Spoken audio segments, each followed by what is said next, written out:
আপনাকে কি করে ভালো না বাসি ইয়া রাসূলুল্লাহ। যখন আপনি আমাকে ভালোবেসেছেন সেই 1400 বছর আগে, যখন আপনি আমাকে মিস করতেন, আশা করতেন যেন আমার সাথে দেখা করতে পারেন, অথচ তখনও আমি জন্মই হইনি। সেদিন সাহাবীরা আপনার চোখে পানি দেখে বলল, ইয়া রাসূলুল্লাহ, আপনি কাঁদছেন কেন? আপনি বললেন, আমার ভাইদের খুব দেখতে ইচ্ছা করছে। সাহাবীরা বললেন, আমরা কি আপনার ভাই নই ইয়া রাসূলুল্লাহ? আপনি বললেন, না, তোমরা আমার সাহাবী।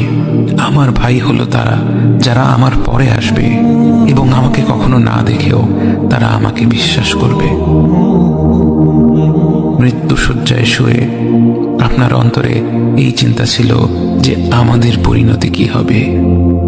উম্মতি উম্মতি বলতে বলতে আপনি আপনার রবের নিকট ফিরে গিয়েছেন।